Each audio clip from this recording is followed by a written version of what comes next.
오늘 말씀 보겠습니다. 오늘 말씀 고린도전서 15장 31절 말씀 되겠습니다. 고린도전서 15장 31절.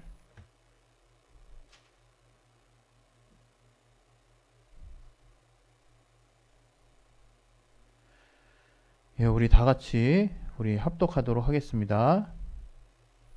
잠시만요. 시작. 형제들아, 내가 그리스도 예수 우리 주 안에 가진 바 너희에게 대한 나의 자랑을 두고 단언하노니 나는 날마다 죽노라. 네. 오늘 또 이 말씀을 통해서 하나님이 여러분 각자에게 주시는 더 선한 인도하심이 있을 것입니다. 그러한 선한 인도하심을 또 여러분이 캐치하시고 또 받을 수 있도록 마음밭을 열어주시고 하나님의 입으로 하신 말씀으로 들을 수 있는 들을 길을 열어달라고 우리 각자 자신을 위해서 잠깐 기도하겠습니다. 할렐루야. 사랑이 많으신 주 하나님 아버지, 우리에게 살아계신 하나님의 말씀을 또 우리가 들을 수 있는 그 마음, 우리 마음을 허락하여 주시옵소서. 하나님의 말씀의 씨앗이 우리의 신비에 또 잘 심어질 수 있도록 도와주셔서 옥토와 같은 우리의 신비에 30배, 60배, 100배의 결실을 맺을 수 있도록 하나님 도와주시고 인도해 주시옵소서.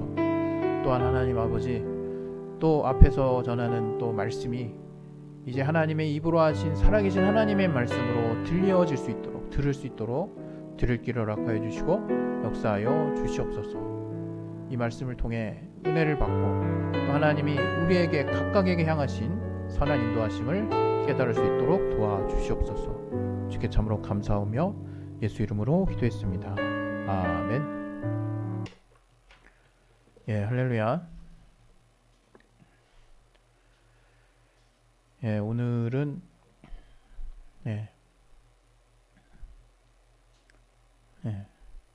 오늘 그 설교 제목이 날마다 죽는 삶입니다. 날마다 죽는 삶. 비장하죠. 우리가 2025년에 진리로 사는 삶이 무엇일까 했을 때 오늘 여러분에게 또 제안 드릴 수 있는 진리로 사는 삶은 바로 날마다 죽는 삶이다. 이렇게 표현할 수 있겠습니다. 조금 더 펼쳐내면 주를 위해 날마다 죽는 삶이다. 이렇게 또 설명할 수 있겠네요. 신앙생활을 처음 할 때 사실은 우리가 침례라는 것을 봤거든요. 침례. 물 잠길 침. 예식. 물 잠기는 이제 예를 우리가 기독교에서는 이제 물론 장로교나 다른 또 같은 또 죄송합니다. 교회에서는 세례라고도 합니다. 씻을 세자를 써서. 그러나 이제 어쨌든 우리는 성경에 본래 나와 있는 어원의 뜻대로 밥티조, 베프티스트 침례교인들이 이제 먼저 물에 잠기는 이제 의식을 통해서 주님이 명하신 게 물에 잠기는 거를 명하셨기 때문에 우리는 그 침례를 받는데요. 그 침례가 무슨 뜻인지 이제 아마 아시는 분들은 다 아실 건데 그야말로 물에 잠겼다가 딱 이제 뜨는 거거든요. 물에 잠겼다가 뜨는 거. 그게 뭐냐면 우리가 물에 잠기면서 이제 나라고 하는 이제 자를 물속에 이제 수장을 시키는 거예요, 사실은. 그래서 내가 이제 죽는 거예요. 상징적으로. 그리고 이제 물 위에 딱 오를 때 이제 나는 죽었고 내 안에 계신 하나님으로 말미암아 살겠다. 이제 이렇게 고백을 하는 이제 그런 어떤 귀한 이제 경험인 거거든요. 그래서 그 신앙생활을 처음 시작할 때 뭣도 보러 받으신 분도 계시고 아직 못 받으신 분도 계실 수 있겠지만 그 침례라고 하는 것은 그런 아주 중대한 신앙의 가장 중요한 가치를 담고 있는 그런 의식입니다. 근데 오늘 제가 여러분들에게 이 어떤 침례, 우리의 신앙생활을 이해하려고 할 때,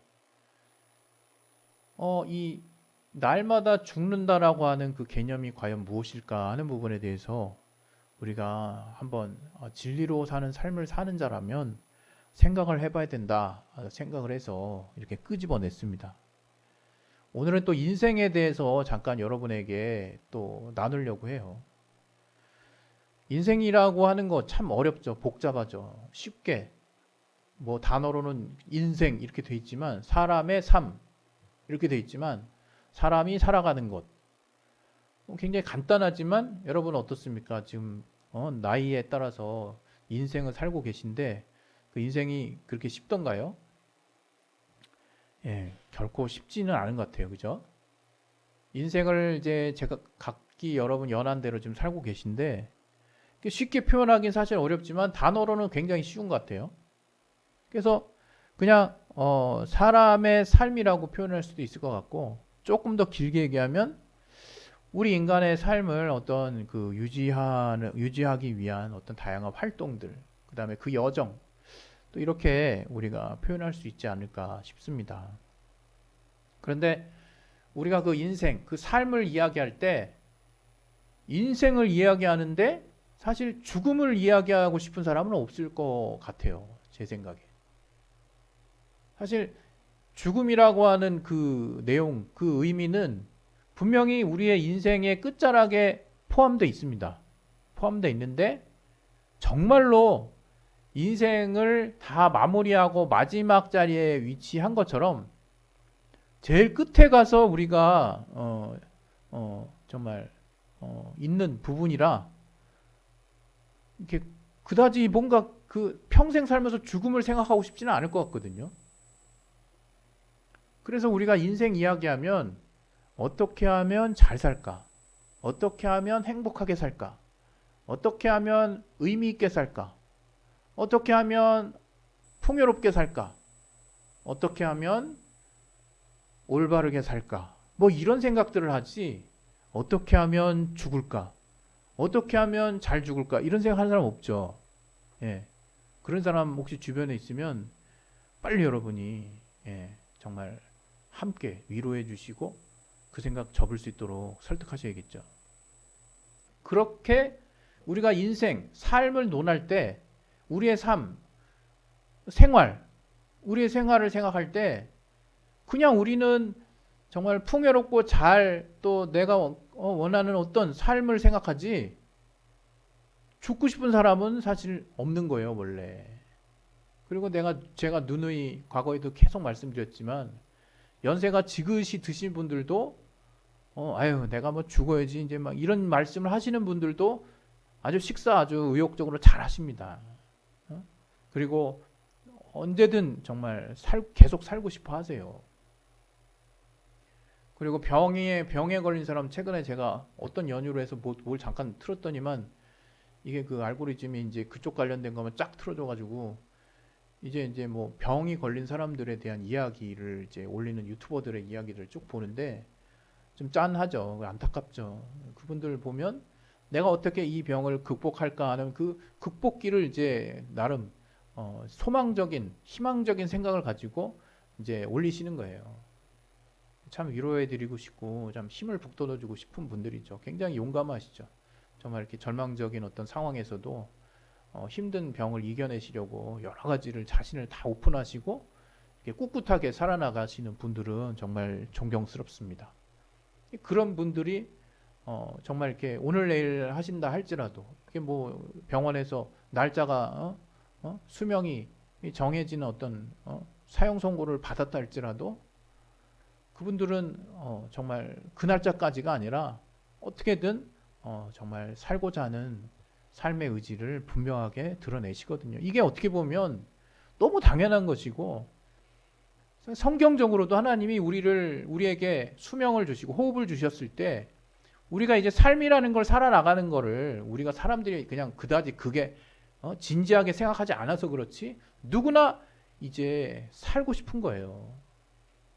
다만 그 사는 방법, 내가 어떻게 살 것인가 하는 자기 자신이 그동안 살면서 깨달은 가치라든가 배운 가치, 또 감명 깊게 좀 알게 된 가치나 그런 어떤 각각의 삶의 방향이나 목표가 좀 달라질 수는 있어도 다 그러한 방향이나 목표를 향해서 잘 살고 싶은 거예요. 살고 싶은 거죠. 그런데 그런 사람들에게 있어서 이 신앙이 떡하니 뭐라고 얘기한다면 오늘 본문에 보면 바울은 나는 날마다 죽노라 이렇게 지금 말하고 있거든요. 나는 날마다 죽노라. 좀 더 구체적으로 표현하면 뭡니까? 내가 너희에게 대한 나의 자랑을 두고 단하는, 그러니까 자랑 삼아 얘기한다는 거예요. 지금 내가 자랑 삼아 너에게 확실하게 얘기해 주는데 난 날마다 죽어 이렇게 얘기해요. 그런 얘기 딱 들은 사람 보면 아이고 웃기고 있네 이렇게 좀 깔보는 사람이 있을 수도 있고 네가 설마 그러겠다 하고 의심하는 사람도 있을 것 같아요. 그런데 정말 그런 삶을 살고 있고 그것을 내가 보고 있어. 근데 그런 친구가 또 이런 말을 또 해. 그럼 무겁죠. 주변 사람들 굉장히 부담스럽죠. 존경스럽기도 하겠지만 뭐 때문에 저렇게 날마다 죽을까? 근데 사실 알고 보면 기독교가 날마다 죽는 삶이라는 거예요. 날마다 죽는 삶. 얼마나 부담스럽습니까? 여러분 이제 신앙 처음에 들어왔을 때 생각을 해보세요. 신앙생활 처음에 할 때 믿기지도 않을 때 하나님을 만나려고 할 때 그때 전하는 전도자들의 전도 멘트가 뭐였습니까? 예수 믿으면 산다는 거예요. 예수 믿으면 구원받는다는 거예요. 예수 믿으면 영원한 삶을 얻을 수 있다는 거죠. 그리고 예수 믿으면 정말 기도 응답받을 수 있다 그러고 답답한 부분들의 어떤 해결에 대한 이야기를 잔뜩 해주잖아요. 그리고 딱 들어와서 정말 초반에 그런 경험 하시는 분들 꽤 되거든요. 응답, 기도 응답, 그리고 뭔가 이전과 다른 내가 진짜 살만 난다. 쉽게 얘기하면 이 신앙생활을 시작하게 된 동기를 가진 분들의 어떤 상당수가 현재 그 당시에 별로 삶의 의욕이 없고 정말 살고는 싶은데 너무 괴롭고 또 삶의 어떤 특별한 이유에서 두렵고 또 사방이 막힌 것 같고 뭔가 답답하고 우울하고 뭔가 이렇게 삶의 돌파구가 안 보이고 뭐 이런 절망스럽고 난감한 상황에서 저들이 하나님을 믿는 전도자들에 의해서 하나님을 믿게 되는 계기가 다 결국 따져보면 어떻습니까? 이전보다 지금 현재의 나의 삶보다 잘 살고 싶다. 나는 살고 싶다. 이거거든요. 누가 죽고 싶어서 예수를 믿어요? 누가 날마다 죽고 싶어서 신앙생활을 합니까? 근데 정말 그래서 오늘의 이 말씀은 아이러니라는 거죠. 역설이라는 거죠. 이렇게 살려고 왔는데 좀 초반에 좀 이렇게 그래가지고 뭔가 이쪽 저쪽 알고 좀 이렇게 좀 알아가고 이제 어느 정도 이제 하나님에 대해서도 조금 지식이 생기고 이제 믿음도 조금 성장하려고 하는데 어느 시점 딱 되니까 이게 바울의 말씀이 딱 들어오네. 교회에서 막 이런 말 하고 있네. 이제 넌 좀 너 자신을 죽이고 네 십자가를 져라. 날마다 죽어야 된다. 막 이런 얘기 합니다. 얼마나 부담스럽습니까? 물론 뭐 은혜 받으면 다 된다 뭐 이렇게 쉽게 얘기하지만 그 은혜 받는 것도 사실 은혜 받은 사람만 그렇지 은혜를 깨달은 사람만 그렇지 안 그런 사람이 더 많거든요. 어떤 면에서. 이거를 우리가 어떻게 받아들여야 될까? 어떻게 이걸 이해해야 될까 하는 겁니다. 근데 감사하게도 오늘 본문에서 바울은 그냥 떡하니 갑자기 딴 말 한참 하다가 이 얘기 떡한 게 아니에요. 이 고린도전서 15장 내용 전체가 무엇으로 구성되어 있는지를 이제 알면 바울이 이것 때문에 지금 자기가 날마다 죽는다고 얘기했구나 이렇게 우리가 알게 되거든요. 그것은 다름 아니라 바울은 정말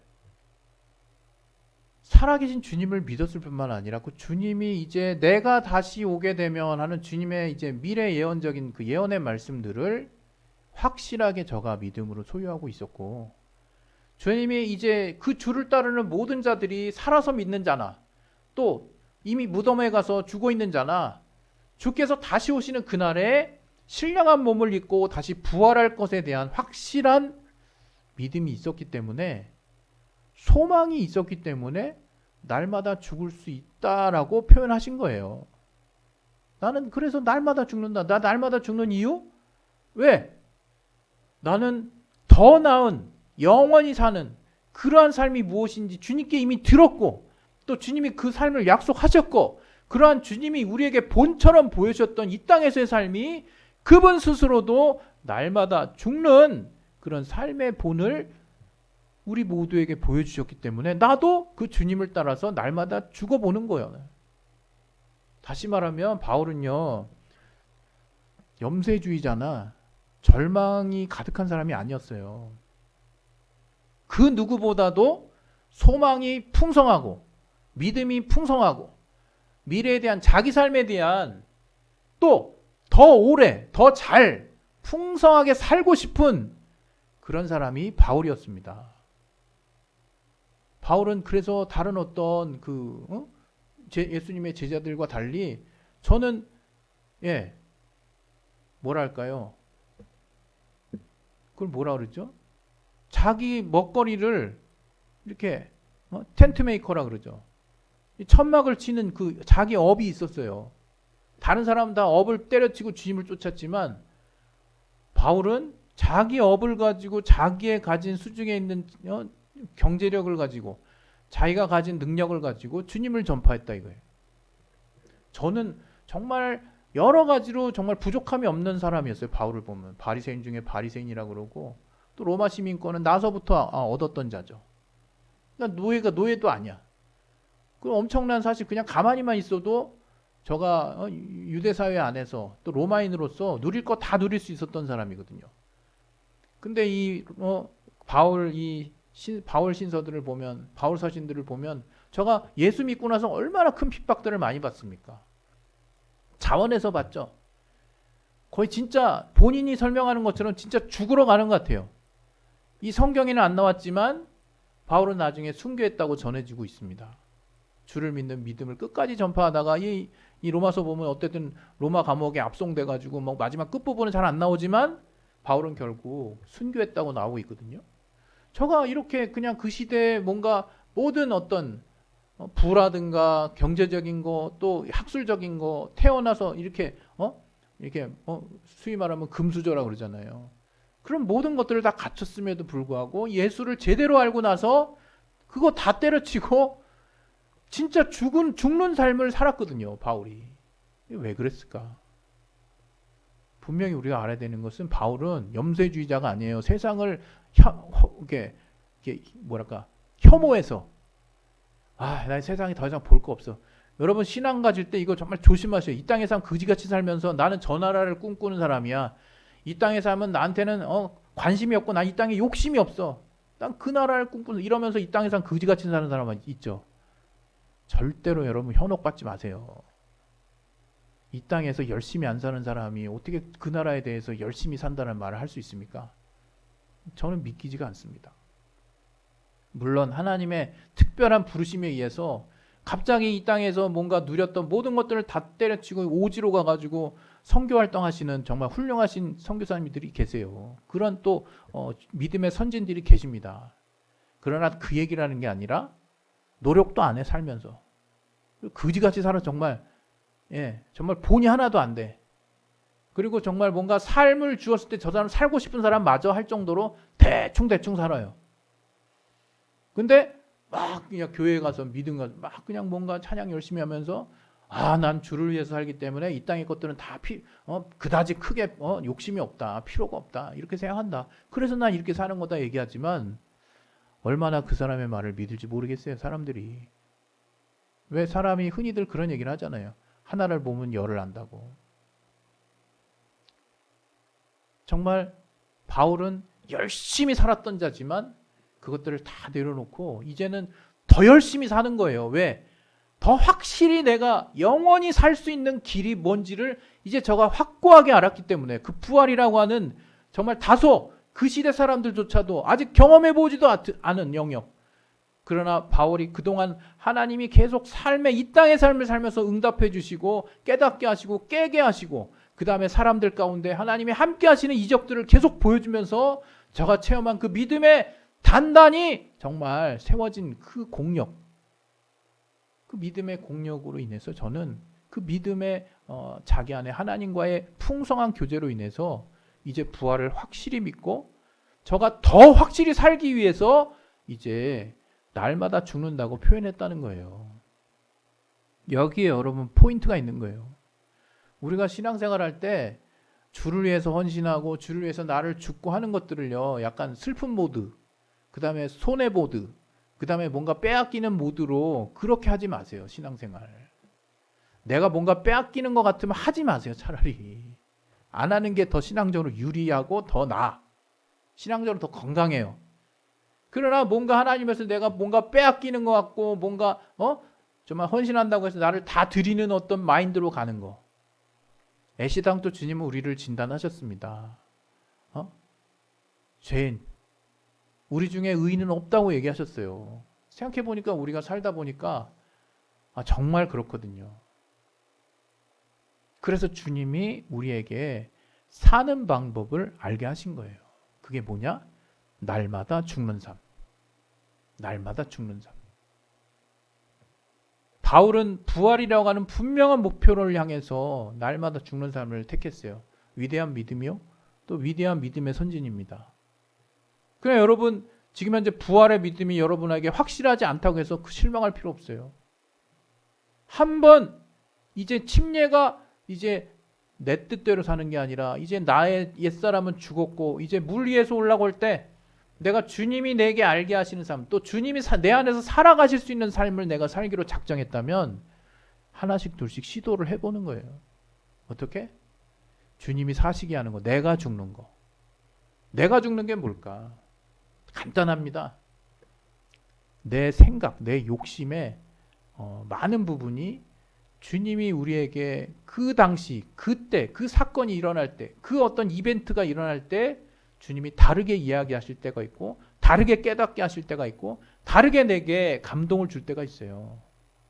그때 내 안에서 내 욕심과 내 생각과 내 주장대로 내 의지대로 가는 것이 아니라 그때 하나님이 깨닫게 하시고 그때 하나님이 내게 감동해 주시고 그때 하나님이 움직이게 하시고 그때 하나님이 성경을 통해서 깨닫게 하시고 만들어 주신 그 환경들 안에서 하나님이 정말 기뻐하시도록, 다시 말하면 그때 내 생각은 죽이고 하나님의 생각이 살아날 수 있도록 하는 선택을 여러분의 삶에서 하나씩 둘씩 시행해 보기 시작하라는 겁니다. 여러분이 그러한 삶을 살기 시작했을 때 어떠한 변화가 일어나느냐? 하나님은 그러한 여러분의 삶을 그냥 잘하고 있네, 그냥 이러고만 있지 않으세요. 깍지 끼고 계시지만 않으세요. 저는 옛날에 국내 영화 중에 이순신 영화 중에 하나를 봤는데 거기서 나오는 건지 아니면 그 다음 편에서 나온 건지 그건 모르겠어요. 생즉 필사? 생즉 필사인가? 살려고 하면 죽고 사즉 필생, 죽으려고 하면 산다. 그 이순신이 그런 말을 했다 그랬잖아요. 살면서도 정말 내가 한번 죽어보자 이래가지고 하는 사람들도 있죠. 약간 좀 어감이 통하는 것 같긴 해요. 그러나 그러한 어떤 삶의 방향들에서는 보장은 없어요. 큰 어떤 칭찬을 받고 존경을 받고 박수를 받고 또 그렇게 악바리 같이 했을 때 성공하는 경우는 확률이 또 높아질 수는 있지만 확실한 보장이 있는 것은 사실은 아니거든요. 우리의 인생이 그러한 마음가짐으로 살아야 하겠지만, 그러나 이 성경에서 말하는 날마다 죽노라 하는 그 바울의 고백은 해도 되고 안 해도 되고가 아니라 이제 진리로 사는 삶의 안 자들은 그렇게 한번 살아보라는 거예요. 삶에서 내 생각을 죽이고 하나님의 생각을 높이고, 그러다 보면 정말 때로는 나보다는 내 이웃에 대한 가치를 더 높여야 될 때가 생기고, 또 그렇게 이제 살다 보면 이제 그러한 어떤 삶이 여러분 안에서 결과적으로 큰 손해를 안겨주는 것이 아니라, 나는 늘 손해만 보고 사는 것이 아니라, 나는 늘 지면서 사는 것이 아니라, 신기하게 내 생각보다 하나님의 생각을 늘 앞세우려고 하나씩 둘씩 그 범주를 넓히다 보면 내 삶이 하나님이 살게 하시는 풍성한 것들로 가득해진다 이거예요. 그리고 궁극적으로 그러한 믿음을 가진 자들이 저 멀리 있는지, 언제 있는지, 오늘 있는지, 내일 있는지 모를 주님이 다시금 오신다라고 하는, 그래서 우리가 부활한다라고 하는 그 우리의 믿음의 종착지에 우리가 큰 소망을 갖고 이제 내가 더 확실하게 살 수 있는 그런 길에 대한 분명한 소망 또한 여러분 각자 믿음으로 가질 수 있다는 겁니다. 여러분 이 시간에 이제 우리 기도하겠습니다. 기도하실 때 날마다 죽는 삶은 패배하는 삶이 아니에요. 그냥 나만 죽어버리는 삶에 완전 그냥 죽을 때까지 헌신해라. 이런 뭔가 비장하고 뭔가 완전 패배, 완전 그냥 나만 깔아뭉개지는 그런 좀 용어들을 다 버리세요. 주님이 우리에게 살게 하시는 비결을 알려주신 겁니다. 내 생각을 죽이고 주의 말씀, 주의 생각을 하나, 어제보다 오늘이 하나, 둘 더 많도록 그렇게 한번 사시기를 예수 이름으로 축원드립니다. 우리 시간에 각자 기도하겠습니다. 하나님 아버지, 정말 내 안에서 주님이 사시게 하는, 또 바울이 날마다 죽는다는 그 이유가 그 부활에 있었던 것처럼 주의 말씀, 또 주님이 우리에게 이 신앙 자체가 풍성한 삶을 약속하셨다는 것을 잊지 않게 도와주시옵소서. 성령으로 충만하게 주시옵소서.